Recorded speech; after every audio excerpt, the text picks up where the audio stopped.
Welcome, everybody, to Chris Black's NJPW report. I am the natural Chris Black of the Saturday Night SlamCasters Podcast and independent professional wrestler. I am proud to present to you this show dedicated to the very best presentation of professional wrestling on the planet, and that is New Japan. If you're familiar with the podcast, you know that we cover all things pro wrestling, but recently, I'd say within the last year and a half, New Japan has slowly become my favorite, and I've decided to dedicate this show because they deserve the spotlight. So, let's get into what's been going on in the world of New Japan Pro Wrestling this past week. Some stories that I will cover in this episode will be a review of last week's NJPW Strong, the results from Summer Struggle, news on the IWGP Junior Heavyweight Tag Team Championships being vacated, Naito's thoughts on being the double champion again, interview with Fred Rosser, formerly known as Darren Young. I will be previewing tonight's episode of NJPW Strong, and I'll bring you news and updates on the 2020 G1 Climax tournament. But before we get into all that, I want you to take a second to go ahead and hit that subscribe button and ring the notification bell so you're notified when new episodes and content about New Japan is posted on my channel. Alright, so without further ado, let's get into some of the topics. Alright, so last week on NJPW Strong, starts out with Kevin Kelly on commentary, and he has Jay White with him of the Bullet Club. Jay White is sporting a Black Lives Matter Bullet Club stylized t-shirt. So, Jay White, you invited to the cookout. Kevin Kelly asks how he feels about his match next week against Flip Gordon. And let's just say Jay White has some choice words for Flip Gordon. I'm not concerned. Jay White's not concerned. Bullet Club's on a roll. I can't wait to see what comes of this. They recap Kenta winning the New Japan Cup USA, how he eliminated all other competitors, and how Jeff Cobb kind of took his loss kind of personally and has made it a point to challenge Kenta for that title shot against US champion Jon Moxley. Alright, so New Japan Strong last week had 3 matches on the card. First match, we saw Danny Limelight defeating Jordan Clearwater in 5 minutes 58 seconds. Clearwater has been trained by Machine Gun Carl Anderson. Clearwater has the size and the height advantage in this match.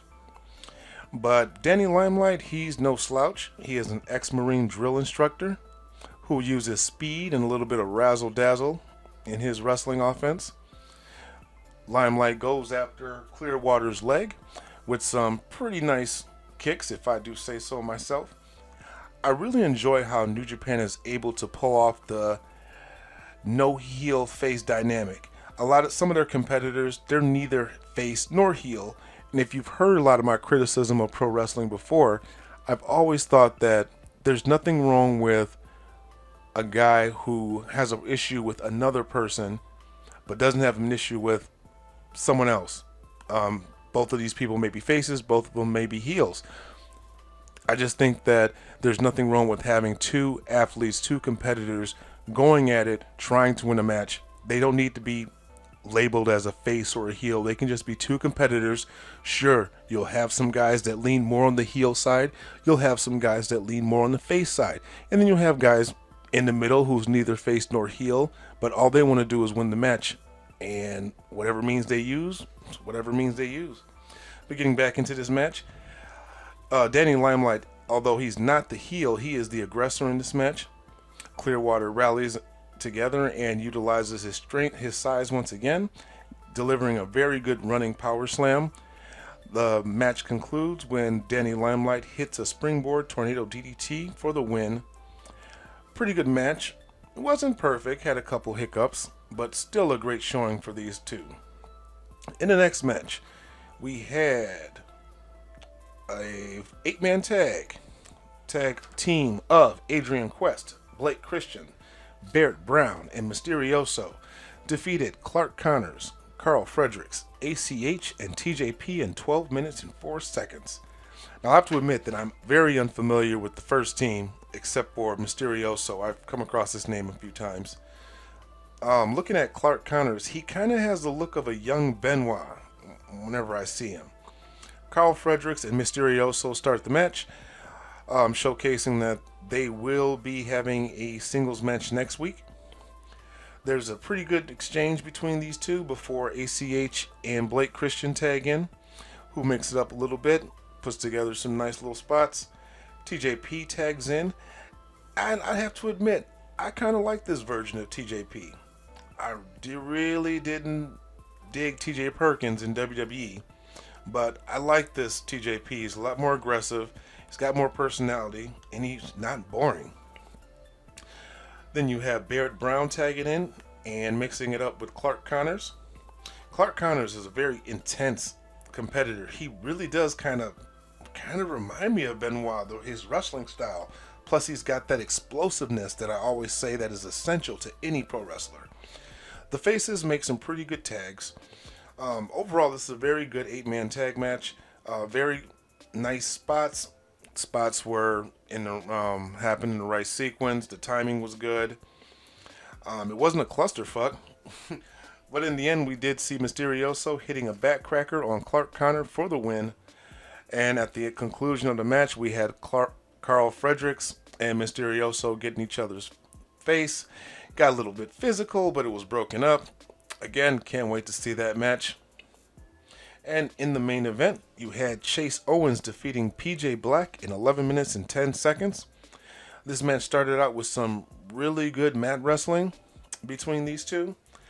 I really like how Chase Owens is a real good chicken shit heel, and he's kind of like a toady for the Bullet Club. If you remember A Christmas Story, the bully had a toady. That's who Chase Owens reminds me of. I'm really digging PJ Black's look ever since he's gone on from WWE, from the Nexus. Chase Owens appears like he's fun to work with. He's got some really good facial expressions and reactions to moves. But in the end, Chase Owens did get the victory. I did not expect that. Chase Owens is normally the guy that is kind of the weak link when it comes to the Bullet Club, in my opinion. But like I said, Bullet Club is on a roll, so why not have big wins for most of the members? So that will conclude NJPW Strong for last week. Now, the very next night, we had the Summer Struggle in Jingu, live at the Jingo Stadium. It was the final night in the Summer Struggle Tour. They had a grand attendance of 4,710 people, which is pretty good considering that most other wrestling companies have 0 fans in attendance.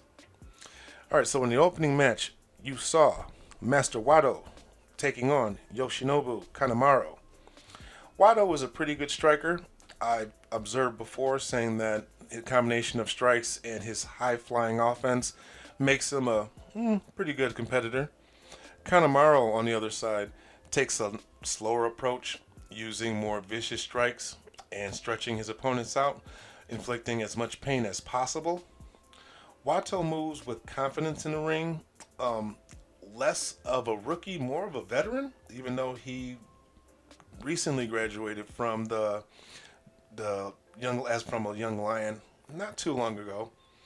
So Wato mounts a comeback with a flurry of high-flying offense.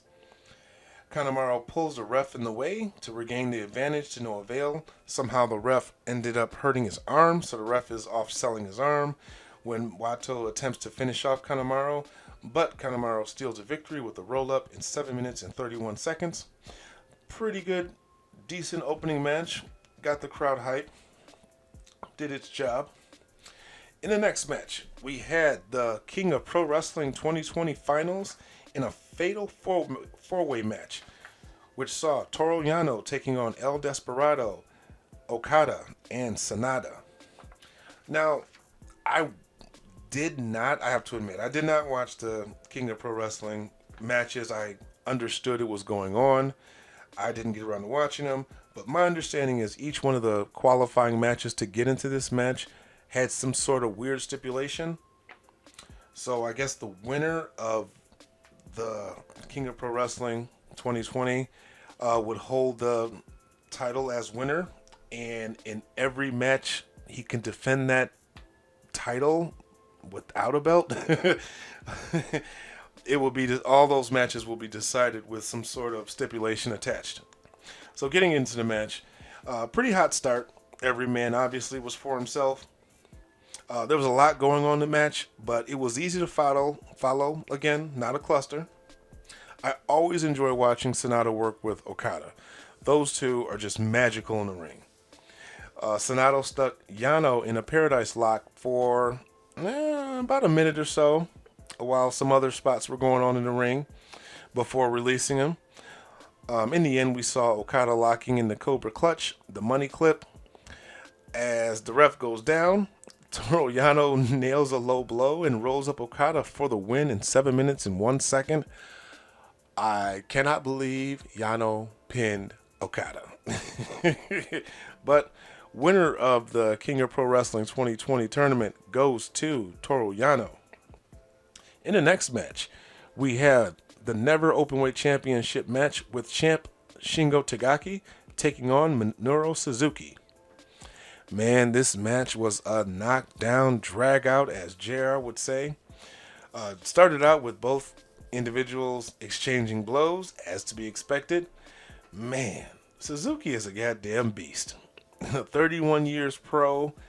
This guy is a psychopath. I mean, you look up villain in the dictionary, it will be a picture of Minoru Suzuki.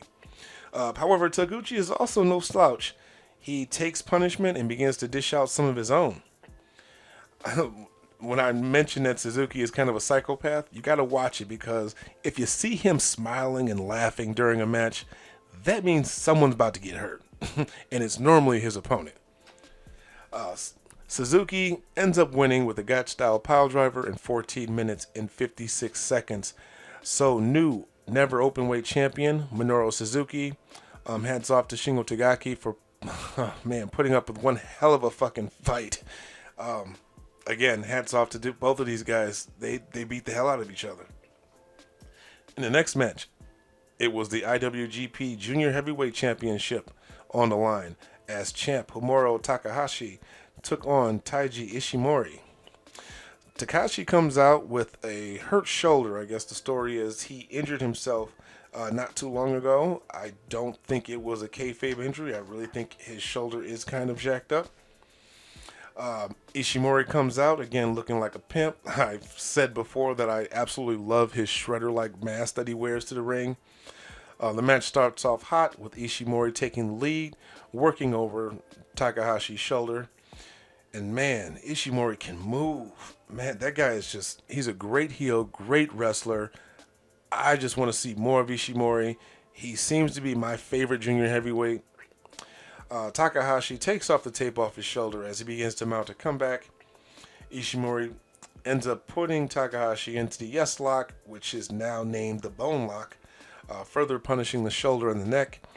Takahashi is able to get out of the bone lock on the first attempt, but does fall victim the second time Ishimori locks it on, as he taps out in 13 minutes 30 seconds. So your new IWGP Junior Heavyweight Champion, Taiji Ishimori. In the next match, you had the IWGP Tag Team Championships on the line, as the champs, the Dangerous Tekkers, Zack Sabre Jr. and Tai Chi, took on the Golden Aces, Kota Ibushi and Tanahashi. This was an absolute very physical match, as these guys have been going at it for the longest, especially during the New Japan Cup and singles matches. Ishimori wanted Tanahashi to start the match on the apron, but once he got tagged in, he fell victim to the onslaught of Tai Chi and Zack Sabre Jr. Again, Ibushi kind of was trying to protect Tanahashi. He respects this man, and he didn't want to see him get beaten the way he's been taking beatings the last few matches between these two. The match was heavily focused on Tanahashi, with him mostly on the bottom, and he fell victim to an assisted Black Mephisto. for the win in 16 minutes and 1 second. Champions retained. Dangerous Techers, Zack Sabre Jr. and Tai Chi walks away with the championships well in hand. Let's move on to the main event where we saw Evil, IWGP Heavyweight and Intercontinental Champion, taking on Tetsuya Naito for both titles. At the start of the match, Evil nails Naito with the heavyweight title belt before the bell rang. So Naito starts the match out at a bit of a disadvantage, especially with Togo out at ringside. This match basically turns into a 2-on-1.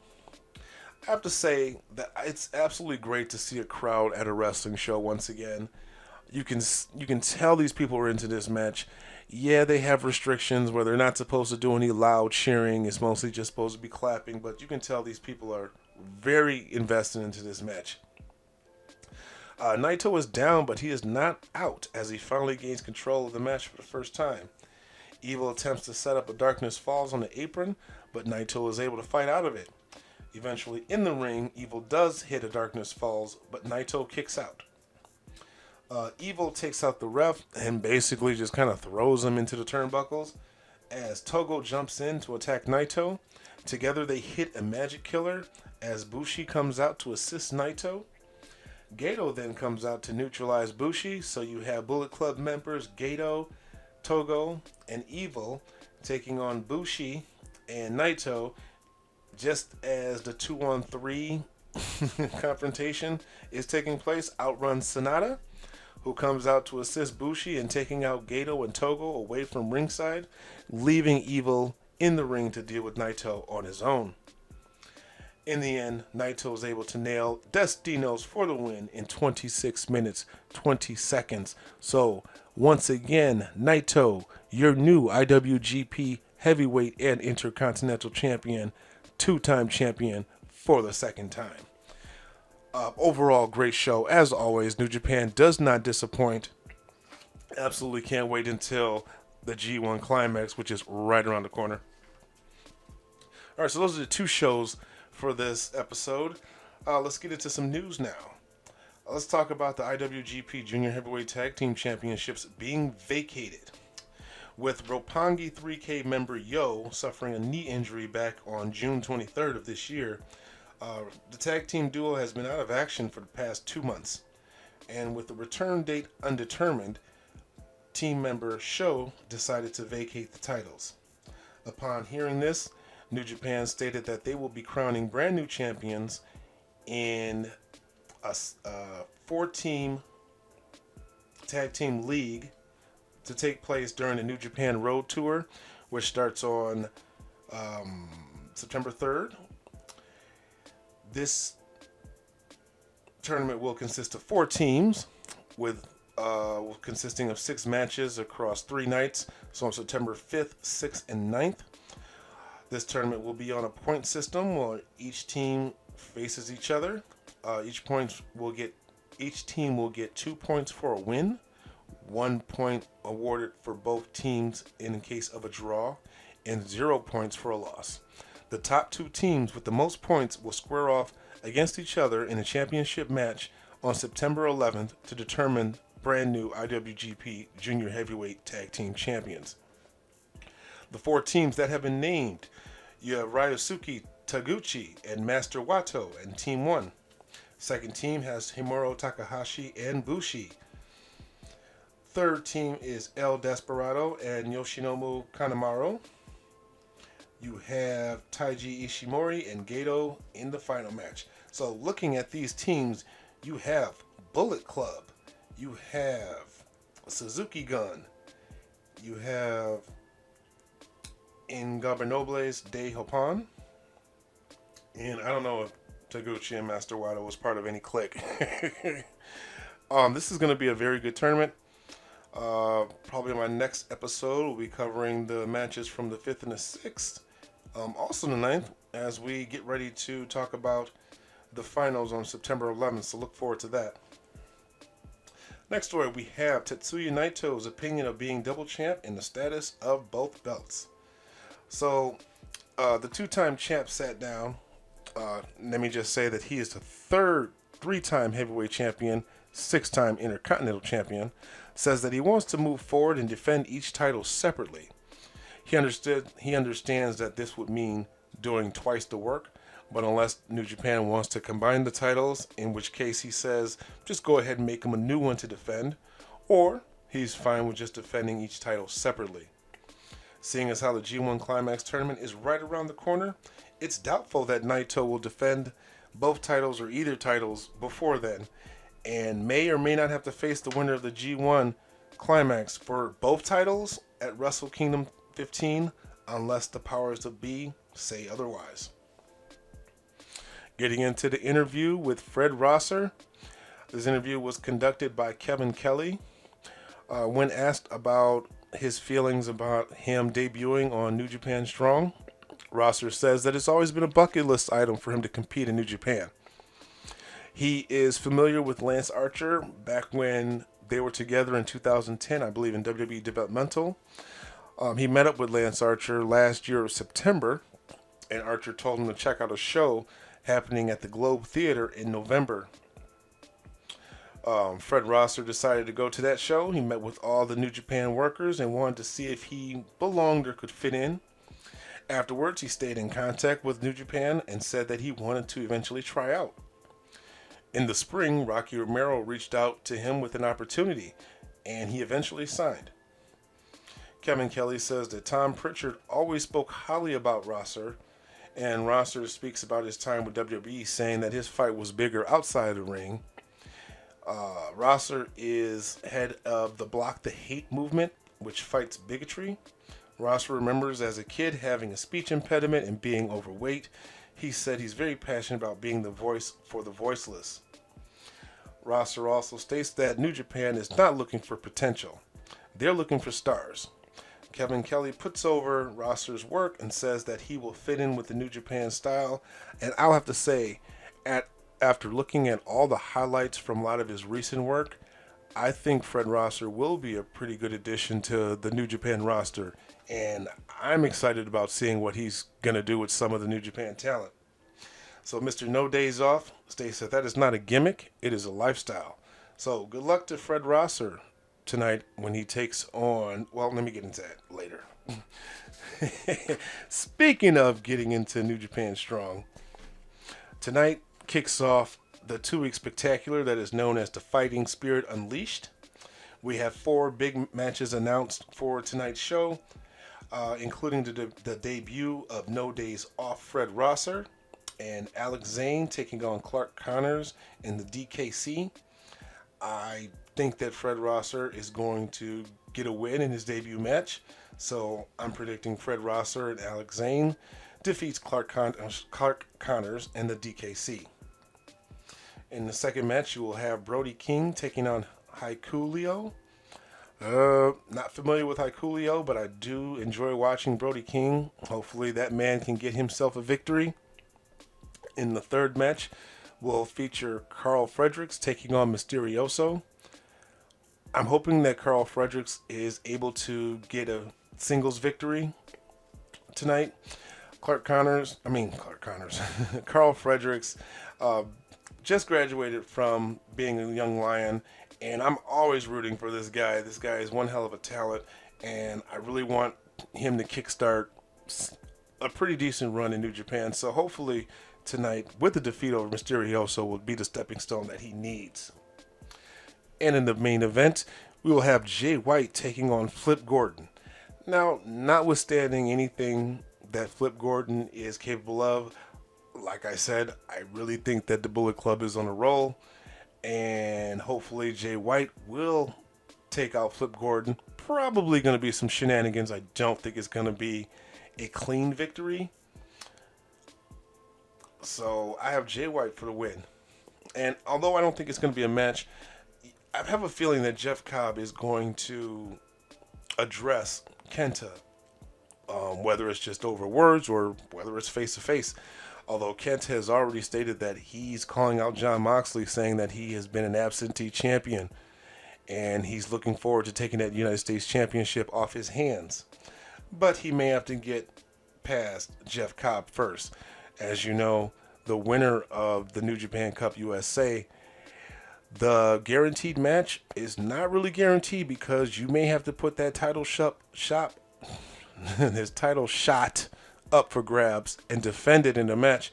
And I think Jeff Cobb wants to get his hands on that title shot from Kenta. Plus, he wants a little bit of revenge from what happened in the New Japan Cup.